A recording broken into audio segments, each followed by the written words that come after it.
Hey there. I'm excited to announce this to you today. This is what you've been waiting for in your spiritual quest. This is something I've wanted to do for a long time, and I'm finally ready to announce it that it's ready to go. It's the Grief to Growth Community Circle.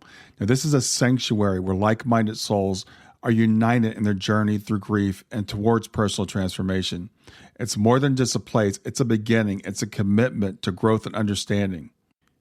Here you're finding not just a community, but you're entering a circle of trust and depth. You're going to engage with interactive coursework. You'll dive into exclusive podcast episodes and partake in discussions that illuminate the path from mourning to empowerment. This is a realm where every question is honored and every individual's journey is validated. To be part of this exclusive circle, visit us at grieftogrowth.com/community or look for the chat icon at the bottom of every page on the main website. Remember that entry is a privilege because I want to ensure that every member is as dedicated and genuine as you are. You must apply to join, but the journey within is worth every step. So go ahead and join us today. Check it out, grieftogrowth.com/community, and I look forward to seeing you there.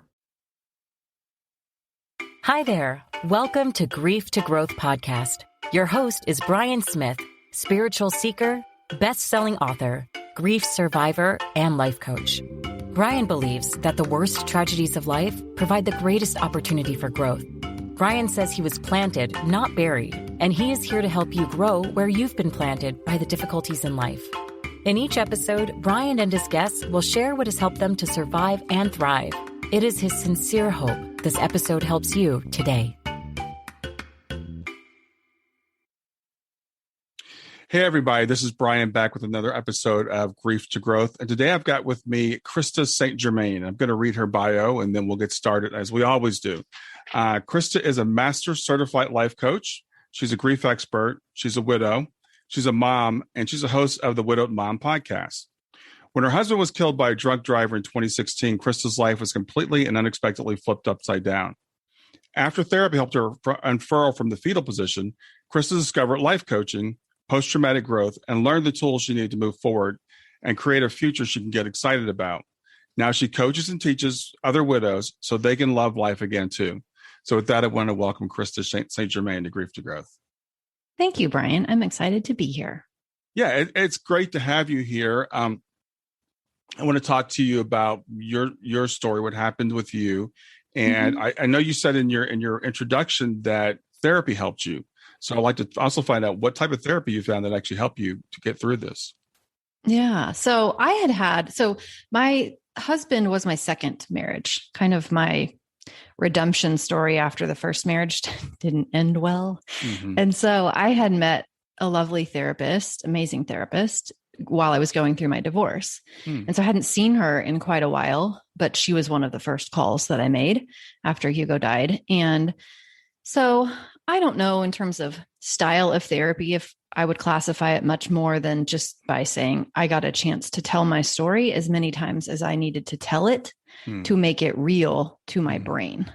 Because in those early days, it was so surreal. And I'm sure, most people who have experienced a loss can relate to that, where you intellectually understand that what has happened is truly real and that they aren't actually coming back from a business trip in a week, but there's just a part of you that doesn't quite believe that. And so just being able to talk to her and tell the story and not burden, at least I felt like it was a burden, the other people in my life who either were grieving themselves or who didn't know what to do with my grief, was incredibly useful to me. I just needed to talk about the accident and talk about the details and, share all of my regrets and the guilt and the anger and just get it out until I could come to terms with what had happened and kind of get back to that baseline of functioning. Yeah. So tell me about Hugo. Oh, he was lovely. He's kind of a Renaissance guy. He was French Canadian, and he came to the town that I live in to work for Bombardier, which is a company that manufactures jets. And so he was an engineer, and so he was just kind of geeky right? Mm-hmm. But really well-rounded. He could talk to you about anything. He was very shy, but had this boisterous, fun laugh. His accent, his French accent was very strong. He was just, he was all the things to me. He really was kind of proof to me that true love is possible, that I could be treated the way that I wanted to be treated, that there are people on the planet who will love you and accept you for all of your faults and flaws and darkness. Mm-hmm. And yeah, he was just an amazing guy. So, how did you find out about his passing? Were you? Yeah, I was there. So we had come back. Yeah, ironically, we had come back from a volunteer trip. So when I was in my early 20s, one of my sorority sisters was killed. And in her memory, we started a summer camp program for youth who are visually impaired. And so we were on our, 17th, 18th year of that program. And so Hugo and I had been volunteering. It's called Heather's Camp, at Heather's Camp. And so we were on our way back home. We had driven separately. He'd gone out a couple of days ahead of me, and then I came out in my own vehicle. And so as we were coming home, I had a flat tire in my car, and I pulled off to the side of the road, shoulder of the interstate, and he pulled up behind me off to the side, blinkers on, caution lights, everything. And he just wanted to change the tire himself. We had paid for AAA, but his thought was, it'll just be faster. I can do it. There's a tire in the trunk. I don't want to wait on AAA. And to be quite honest, it was against my better judgment. I felt that the whizzing of the cars coming by on the highway, 80 miles an hour or so. But I didn't insist. I just said, okay. And so I was standing on the side of the road, facing away from the traffic, but texting my daughter to let her know that we would be late because she was also returning from the trip, but she had ridden the bus with the children. And he was trying to get into my trunk to get access to the spare tire. And a driver that we later found out had meth and alcohol in his system. It's 5:30 on a Sunday, daylight, right? Wow. No brakes, just slammed into the back of the Durango, trapped him in between the Durango and the Camry. And, within 24 hours, he was gone. So I was right there for all of it. Wow. I'm so sorry. Yeah. Wow. Yeah. Thanks. So even though you're right there, you mentioned earlier the shock, our brains just don't want to accept something like this happens, right? So what was it like in the early days and weeks following this? How was your brain functioning? Yeah, just so surreal. I recently, since I just moved this weekend, I've been going through some of my old things. And one of the things that I looked at the last couple of days was the journal that I kept right after he died. I kept that journal for quite a while, but I was reading through some of my earlier entries, and yeah, just this, I can't believe this happened. I can't believe it. Felt like everything that I had wanted in the future just evaporated. Right? Because not to say there weren't other facets of my life that were important and well-rounded, because there certainly were, but my vision for the future was of us. Right. The trips we were going to take and the memories we were going to make. And we had just hiked Mount Yale in Colorado, which is a 14er. We didn't train very well. It didn't go well. It was really bad. But, we had plans the next year to hike Mount Harvard. And so, yeah, I just couldn't really believe it. And I was so consumed in the early days also with what I should have done differently in my mind. I should have pulled up farther on the highway. I should have insisted we call AAA. I should have had that tire checked before we left. We should have left at a different time. All of these things after the fact was still trying to control, that just weren't ever meant to be controlled. But in the early days, I was trying really hard to just control them. Also, you're focused on, in the early days, just getting through the logistics. Right. So just planning the service and dealing with the insurance, and of course, consoling my children. And, his mother flew into town and didn't make it before he passed because she lives in Quebec, and, dealing with having the family in town and all of that. It was just crazy. We had also booked a trip. We had bought in June, we had bought into a timeshare in Mexico. And we had scheduled a trip for the second week in August to take our children down there. So his son, my two children, and he died August 1st, and the trip was 2 weeks later. So trying to decide, do we still go on the trip? And we ultimately did, took my dad and took the kids and tried to just be normal. But it was just kind of a blur. Yeah. Yeah. I think, the thing about losses like this, I was just thinking before we got started, every loss is unique, of course. In my case, it was my 15-year-old daughter. In your case, it was your spouse. But in some ways, they're kind of universal. It's the fog that we go through. It's the surreal feeling like this couldn't have really happened. It's the you mentioned earlier, the anger and the guilt, the things that we think we should have been able to control. We should have been omniscient, right? We should have been able to see that this was coming, and we should have said or done something different. I think that's a very common experience that people go through. How did you learn to deal with that? How did you learn to deal with all of those different things? Stay with us. We'll be right back. Hey there, something I want to tell you about today. My podcast platform, Buzzsprout, has recently made it easier for me to allow you to support me financially. Go to www.grieftogrowth.com/subscribe. That's grief2growth.com/subscribe. And once you're there, you can sign up to support me financially. Now, you can do it for as little as $3 a month, or of course, as much as you'd like. If you do that, you'll get access to bonus episodes, and you'll see those in the regular feed. They'll have a lock on them. But when you become a subscriber, you'll actually get access to your own private feed, and you'll be able to listen to the regular podcast along with the bonus podcast for the subscribers. I want to thank you for listening. I want to thank you for sharing the podcast. And I want to thank those of you who support me financially. Have a great day, and on to the episode. Something in me just knew pretty early on, and I don't exactly know why, but something in me just knew that would not bear fruit that I wanted. Right. So I could kind of tell that it was an optional mind game that I could play with myself, that if I allowed, would go nowhere fast.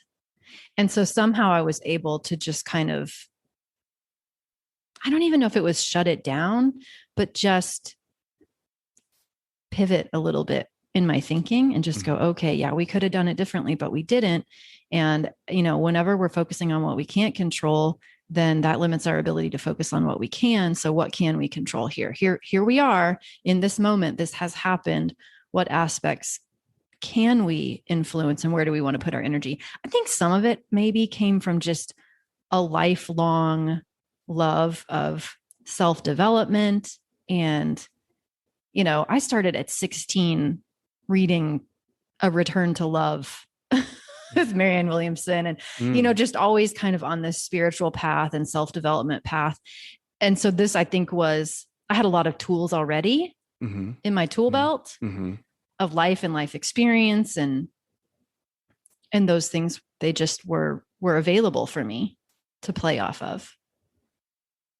Yeah, that sounds like, you kind of were prepared, at least in some way, to understand, having done some of the self-development work and knowing that was it's a dead end path, but it's a path that most of us go down, at least for a while, until we figure out that it's a dead end path. And you talked earlier, you said, I want to kind of emphasize what you said about we think about all the things that we're missing out on, all the plans that we had.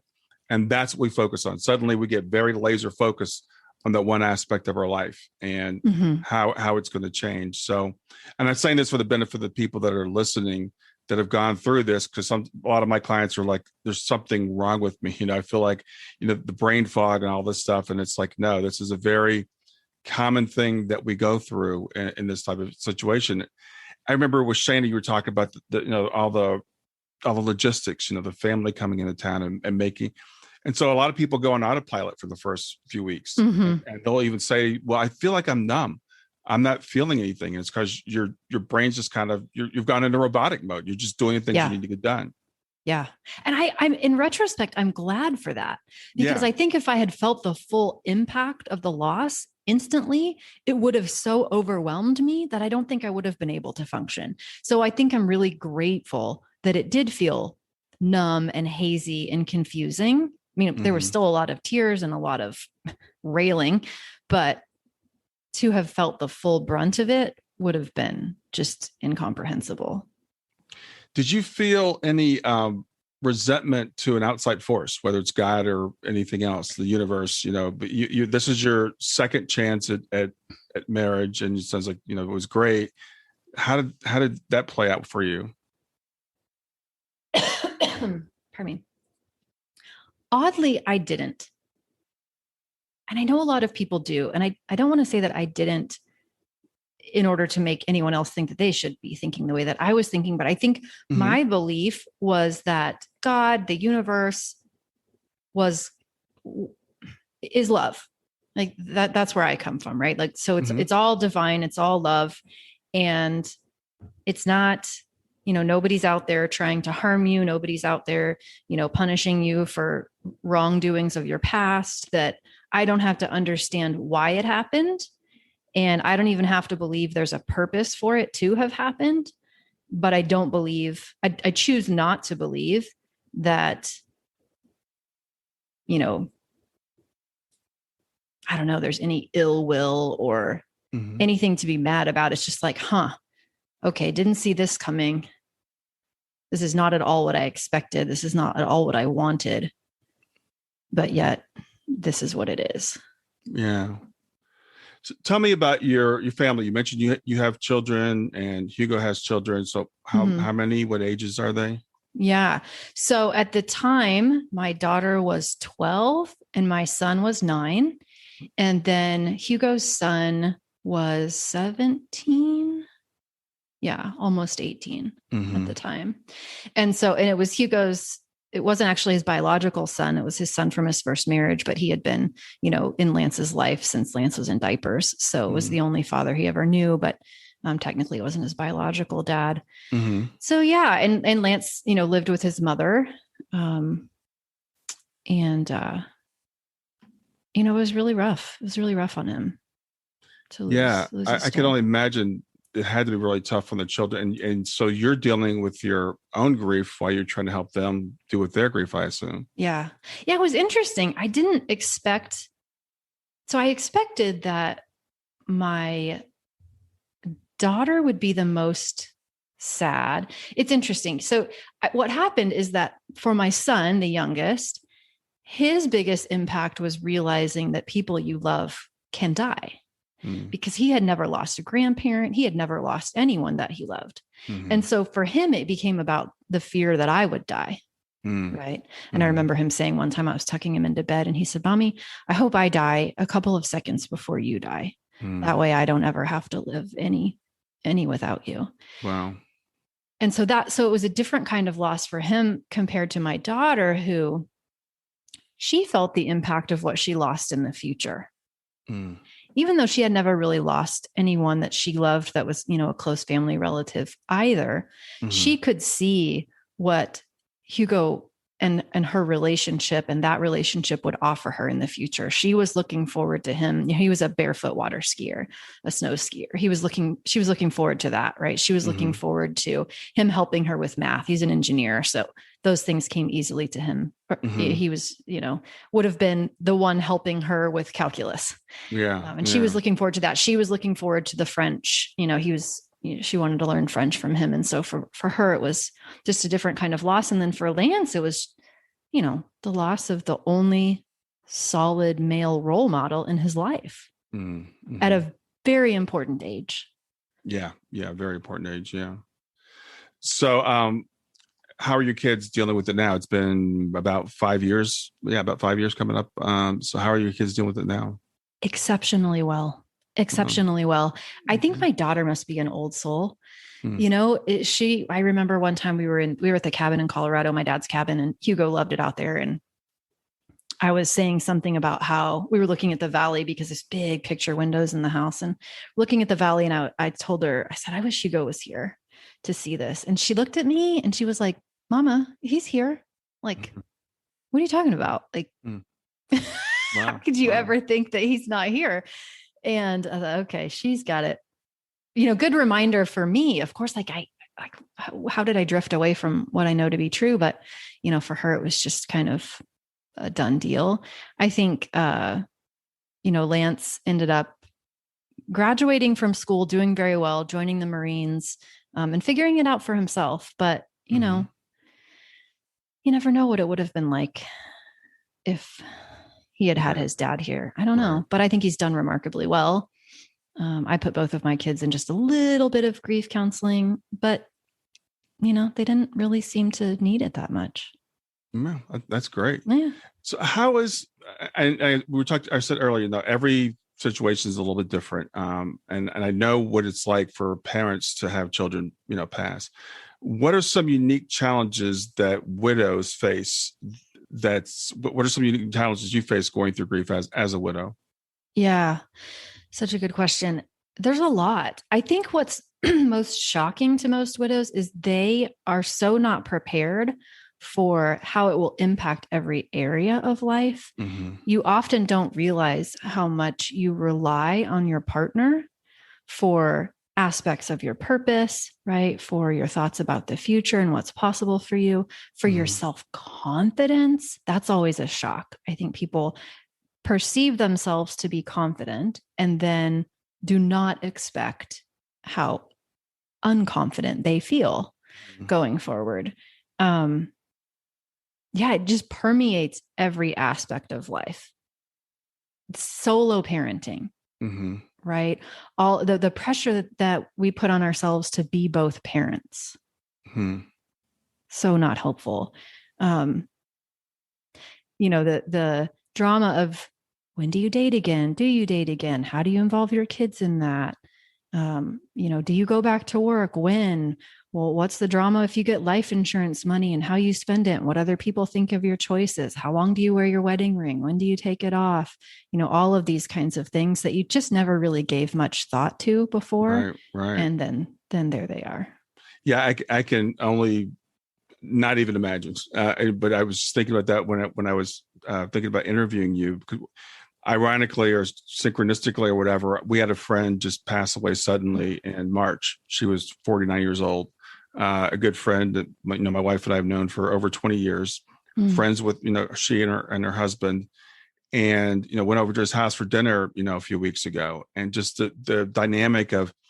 And I was going to ask you this, because when you're together as couples, right? A lot of times when we're married, we're friends as couples. So what happens when one person?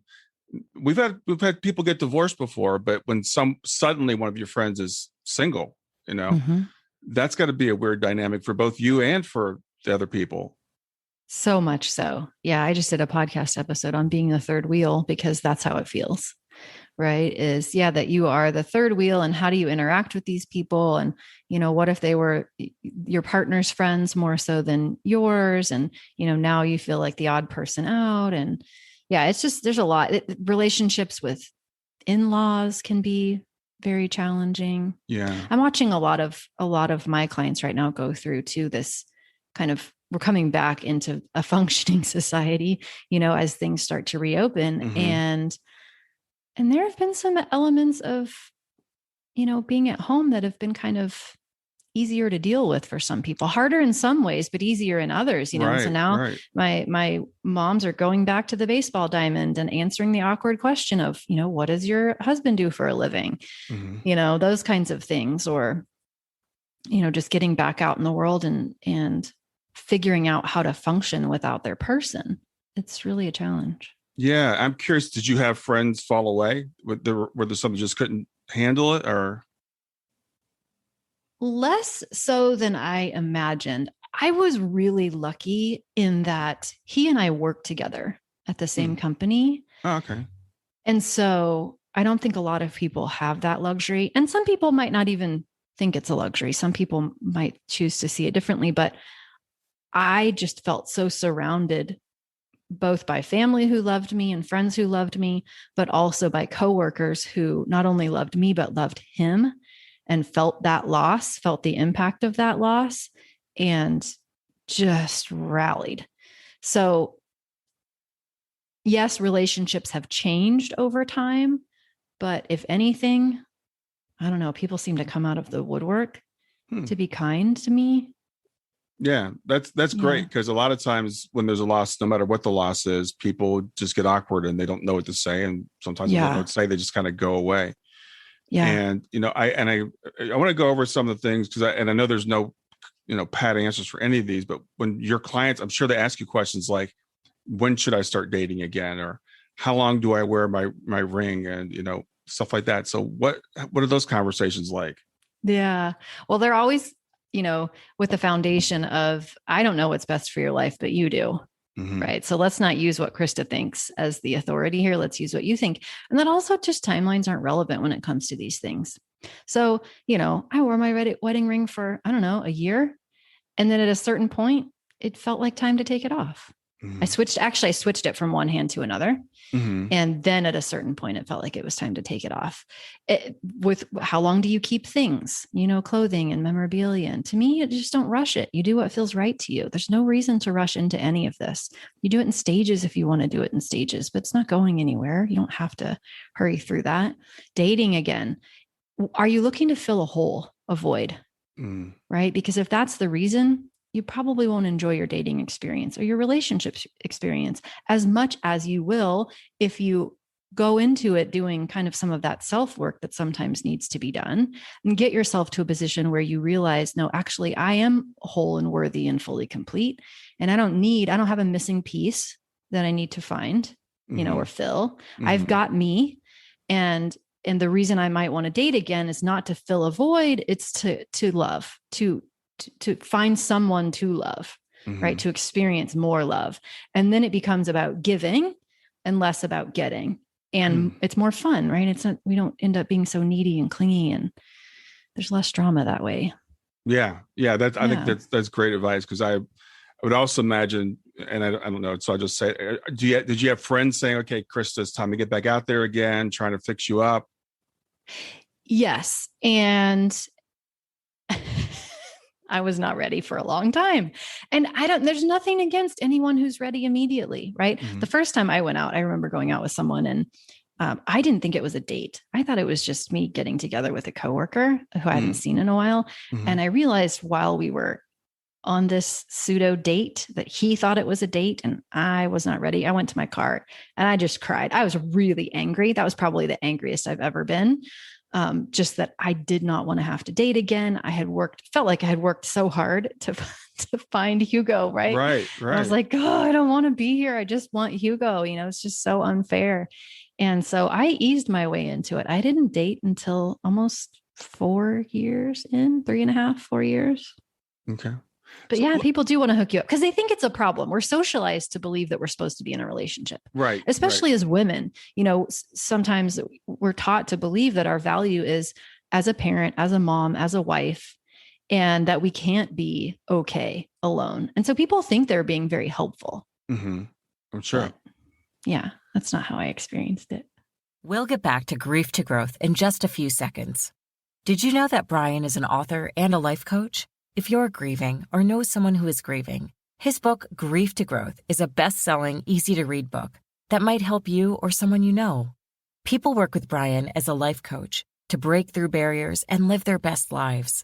You can find out more about Brian and what he offers at www.grieftogrowth.com, www.growth.com.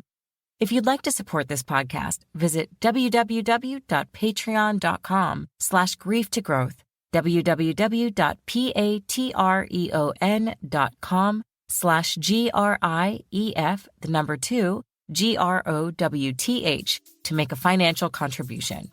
And now, back to Grief to Growth. Stay with us. We'll be right back.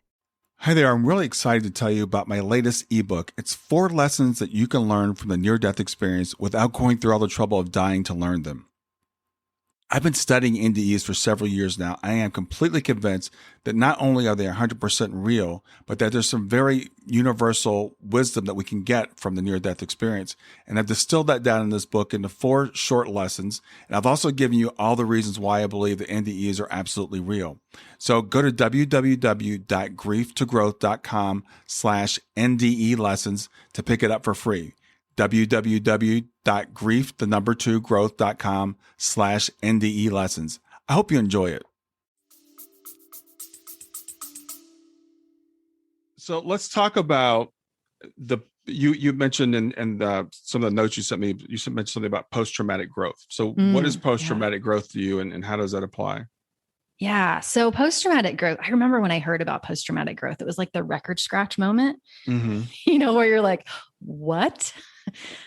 Because I think everyone's familiar with post-traumatic stress disorder, but I had never really heard this idea of post-traumatic growth. So it's this idea developed by a couple of researchers, Tedeschi and Calhoun, in the early 90s, that not only can you bounce back from a trauma, meaning that you can get back to the same level of functioning and the same level of life satisfaction, which used to be the goal, right? It was to get back to where you were before the trauma. But these two researchers came along and offered the idea, of course, because they studied it, that you could actually achieve growth after trauma, that you could take that trauma and then leverage it, right?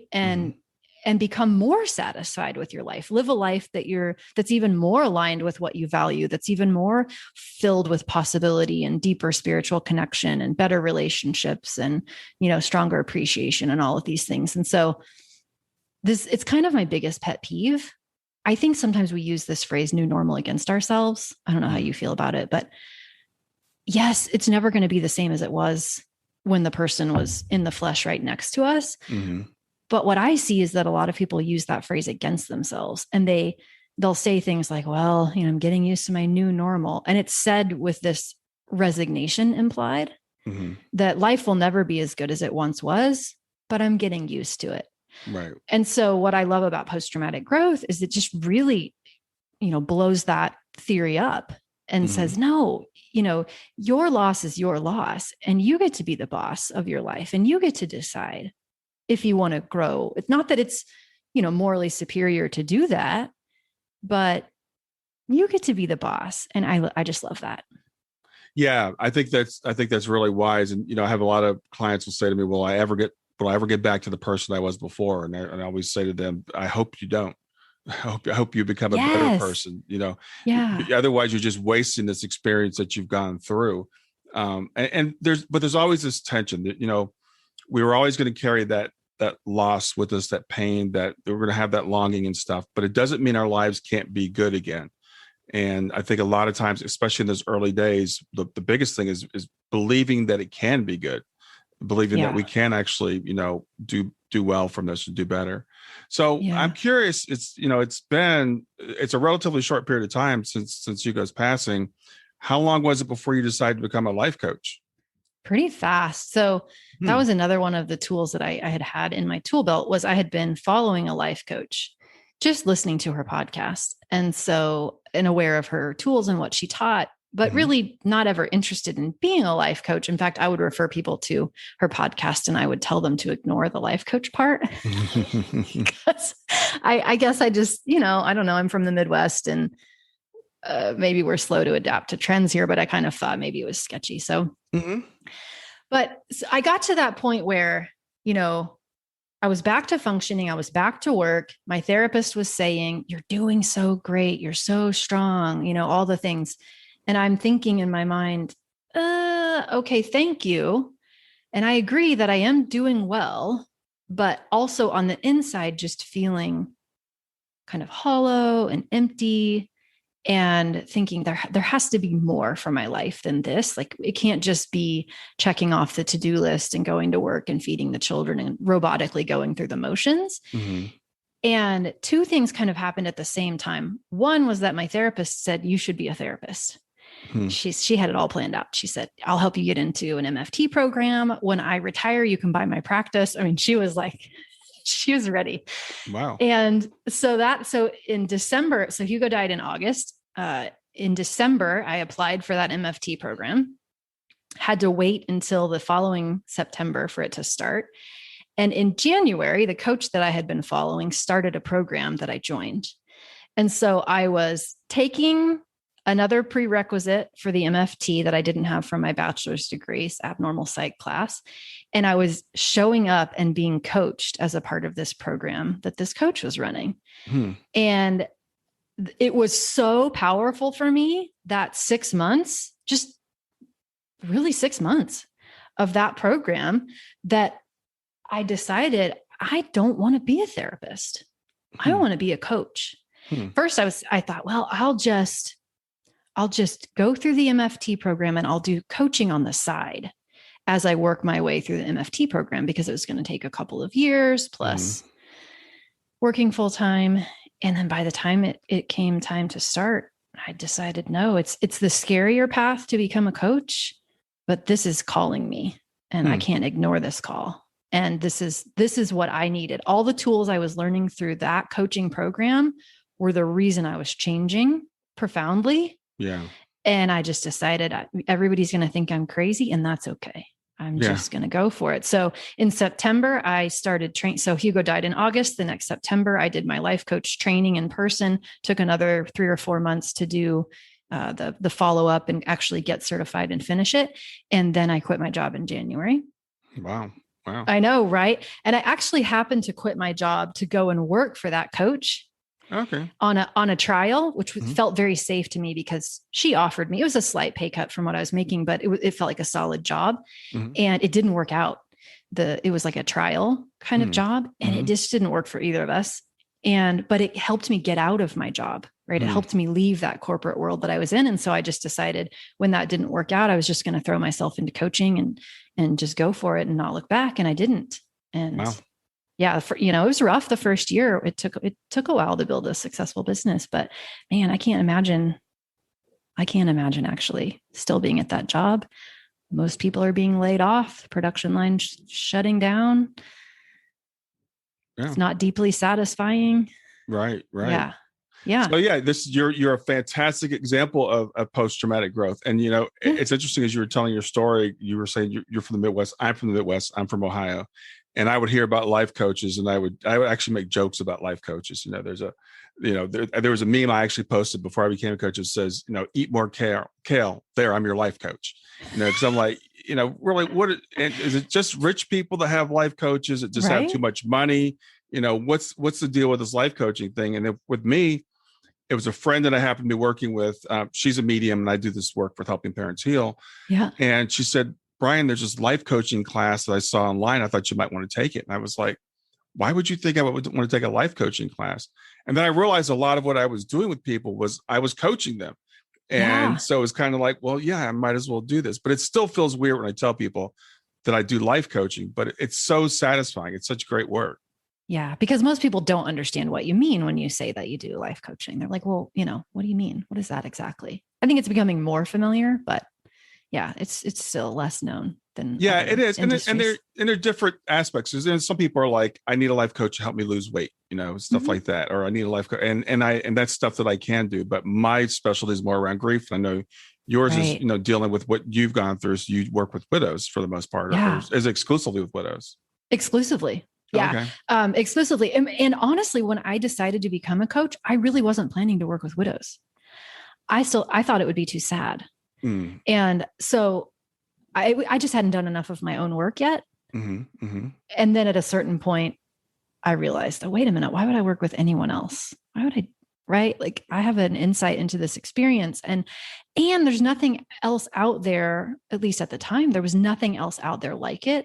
It was, so it was really fun to go and create what I wish I could have found. Right. To take what I know about grief and all the grief studies that I've done, and then what I learned from my teacher and in certification, and then, just take all of that life experience and, like, it sounds like what you've done. Right. And then put it together in a way that helps a very specific problem.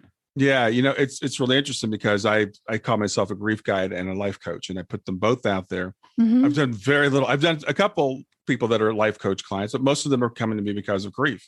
Yeah. And so I think we kind of attract the clients that need us and that we can help. Yes. And as I was saying, it's really when you can talk to someone and say, I've been through what you're going through, I think that gives you a lot more credibility with them, and they really can feel like they can relate to you. And it's interesting because I have people that I offer half-hour consultation. People say, I don't know what this is about, but somebody just sign up for the half an hour. It almost always goes an hour at least. And they're like, oh yeah, now I see what this is. Now I get it. So it's really, it's great. And I applaud you for taking that leap of faith to to go out and do this and to allow this experience in your life to launch you into the next thing. Yeah, thank you. I'm so glad that I did. It's given me so much more than I could ever give. Honestly, the people that I serve, it's so fulfilling. I just can't imagine doing anything else now. So, when you work with clients, what can a client expect? If I'm a widow and I'm like, okay, I might reach out to her. What would I expect a session to be like, or the process to be like? Well, I do groups now, so I don't do any more one-on-one. For in the early days, I did just exclusively one-on-one. And then at a certain point, you hear the same stories over and over and over. You hear the same ways that people think there's something wrong with them when what is that it's just grief. Mm-hmm. Right. Yeah. Mm-hmm. And so I got to that place where I thought, if I could just get people together, not because we're going to go around the room and each talk and share. That's not how I do it. But because if one woman can hear another woman's story and see herself in that story, and she can see, oh, it's not me. There's nothing wrong with me. I'm not broken. I'm not damaged. This is just the way of it. Then we can get some of those basic, but really challenging grief aspects. We can work through them faster. And then we can move on to the things that are kind of more individual. So the way that I run my program, it's a 6-month program, all widows, all moms. And I coach in a group setting. So I coach, on Zoom, Brady Bunch style. So everyone can see each other. They can turn their cameras off if they don't want to, but I coach one person at a time while everyone else watches, which is amazing because I find that our brain can be a little bit resistant. I don't know if this resonates with you, but our brain can be a little bit resistant when we're the one in the hot seat because the coach is challenging you a little bit in a loving way. And it's kind of sometimes hard to absorb it versus the experience of watching someone else get coached when it's not your life and your brain isn't resistant and you can so clearly see the issue. And you can watch the coach and the client work together on it and go, oh, that's what's happening to me. I'm doing that. Like she's getting coached on the challenge that she's having with her mother-in-law and her thoughts about her mother-in-law. Her mother-in-law is telling her she's responsible for her spouse's death or whatever. And I'm having that, a very similar challenge with my sister-in-law. It's maybe different, but so easy to leverage what other people are going through without the brain being in that kind of resistant state. Yeah. So we do a lot of group calls in that way.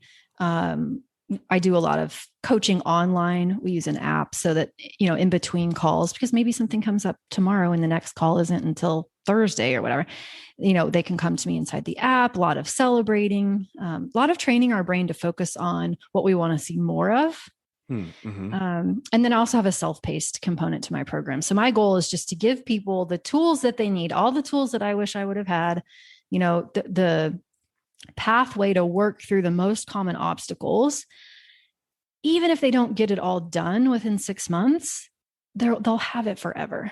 Right. And then I can set them up to be self-sufficient at the end of the 6 months. So they understand grief. They understand how their brain works. They understand how to manage their emotional life. They understand, as oddly as it sounds, how to feel their feelings because nobody taught us this, right? That's the first thing I teach people is how to feel feelings. I teach them how to do emotional freedom technique tapping because I just am in love with that tool and position them well so that by the end of 6 months, they've worked through what they came to work through and they're, ready to go. That sounds awesome. Yeah. And that's the thing. I think a lot of people confuse life coaching with therapy or traditional therapy. And they think it's like a lifelong thing. And one of the things when I was going through life coaching training, and I loved it, the program I took, the guy was like, our job is to make people self-sufficient. It's not to make them dependent on us. We don't want, not that we don't want, but clients shouldn't have to come to us for years and years and years. If they are, we're not doing our jobs. We're not doing our jobs. I could not agree with you more. Interestingly, I think I have some lifers in my program. And I think it's because most widows don't have other widows in their orbit. to really Yeah. have that sense of community with. And that is the one thing I see is that a lot of them don't want to leave. It's not because they don't have the tools. It's just because they love the support Right. and they love the environment. And it's not even so much about me as it is about the community. And so, I prepare them to graduate at the 6-month mark, but I also have an opportunity for them to keep going if they want to. And as long as they're not using that as a crutch, it's good. I think the community is very important. I mentioned a couple of times, I'm part of Helping Parents Heal, we're about 17,000 parents who have had children transition. And just that not feeling like you're alone, like you're not the only one this has happened to. And to, as you said, the group thing, because we have calls, and when people come on and say, yeah, I went through this, or I'm going through this, and people go, oh, then I'm not crazy. I'm not crazy. It's not just me. And all these things, the dealing with the family dynamics, it's like I said, I was being interviewed on a program, and I slipped up because we're not supposed to compare grief, and but parents, when we've lost a child, we think that's the worst. I mean, frankly. So I was talking with these people, and I said, I had the worst thing. I lost a daughter, a 15-year-old daughter, and this woman that was interviewing me says, I've actually lost a child, and I just lost my husband. And she said, for me, losing my husband was worse because it's every aspect of your life. It's all day. And we know that when we get married, we even say it, till death do us part, but we don't really believe that's going to happen. Right. Or it's going to happen until we're 90. Right. And it's not supposed to happen until we're 90. It's not supposed to happen, while we still have kids in the house. It's not supposed to happen while we're still, as I said, with my friend, this was sudden. I mean, she had a blood clot and just was here one day and literally gone the next. And we're all, still like my wife was in book club with her, and we're like, this is just really surreal for us. And then, trying to figure out how to deal with the other person. So it's complicated for everybody, I guess is what I'm saying. Yeah. I think it's just subjective, right? Yeah. It's each human having a different experience because each human is interpreting their experience differently. Yeah. And so, to your point, it's not so useful to compare because who are we to say what I might experience as traumatic might not be so traumatic for someone else, and vice versa. And that's okay. Yeah, exactly. But I like your idea of people being in groups and being able to benefit from you coaching other people. And I hadn't thought about that before, but sometimes we do get resistant or defensive when someone's talking directly to us. But if you're talking to somebody else, we can see the problem of the other person and say, they need to listen to what Krista's saying. Yeah. Or one person's bravery will just be so valuable to the rest of the people there because maybe they would have never brought it up, sex after grief, like, oh, nobody wants to talk about that. But then somebody will bring it up. And then, you hear the echoes in the chat of, oh, me too, me too, me too. I'm so glad you said it. I was too embarrassed to talk about it. And so you can really, in a comfortable, loving, supportive environment, bring up some stuff that's just hard for people to talk about and normalize it. Yeah, exactly. Yeah. So, Krista, if people want to find out more about you, if they want to reach out to you, find out more about your program, how can they do that? Yeah. So they can go to coachingwithkrista, Krista.com, or I love sending people to my podcast. And don't let the name deceive you. My goal, even though I only, work on a paying client basis with women who are widows and moms, I hope that my podcast will help people who are grieving in general. And it's called the Widowed Mom Podcast. So pretty easy to find. So if they maybe aren't a widow, but they just want to learn more, they can go to the podcast. Yeah. And there was one other thing I wanted to talk to you about, because we kind of talked about it a little bit before we got started. And it was about spirituality. And I know you said you don't specifically mention that in your coaching practice.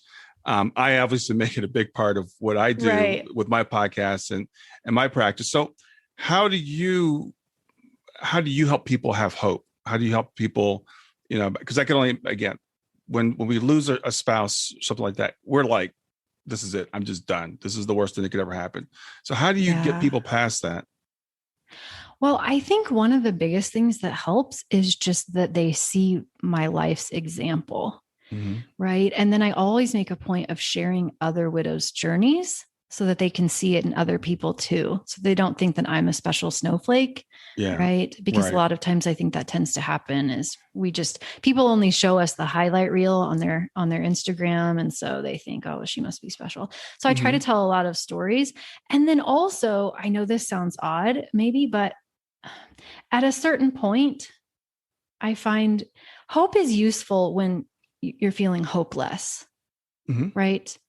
But then also, how do I even want to say this?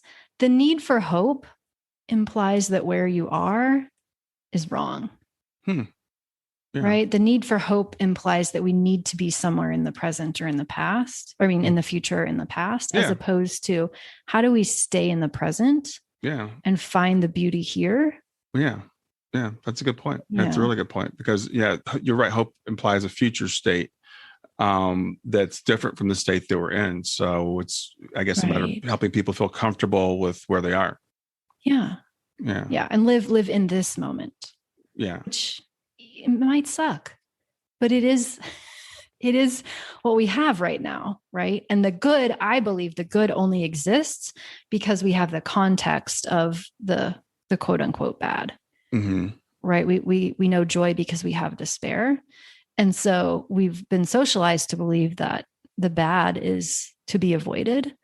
But really, if we want to look at it as a valuable part of our human experience, I think that opportunity is available to us. And I think that's what adds rich and, a rich depth of experience.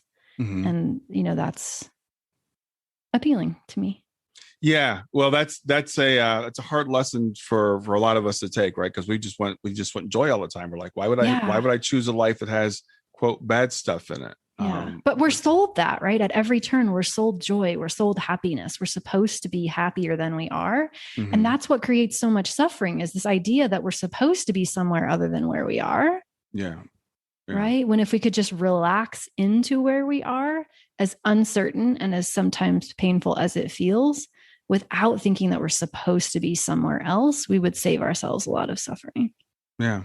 That's brilliant. Very wise. Thank you. Any last thoughts you want to share with us before we leave for today?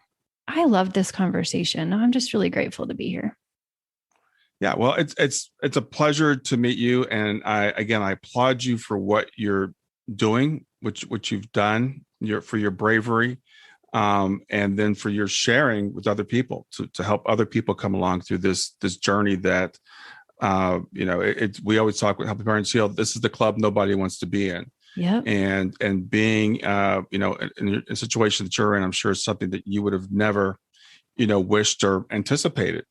But to take that and to turn it into something beneficial, something beautiful is just an amazing transformation.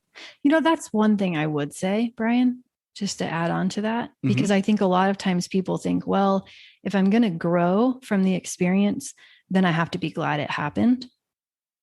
And I just would want to offer that we don't have to be glad it happened to still choose to grow from the experience. Right. And yeah, that's a very good point also, because, it's hard because my daughter, it'll be 6 years in 3 days since she passed. And I only know one person that I've worked with, and I've worked with hundreds of people who have said, I'm glad that my child passed, and not in a mean sense, but in the sense that I have a better relationship with them now than I did before. It's because of a deep spiritual understanding.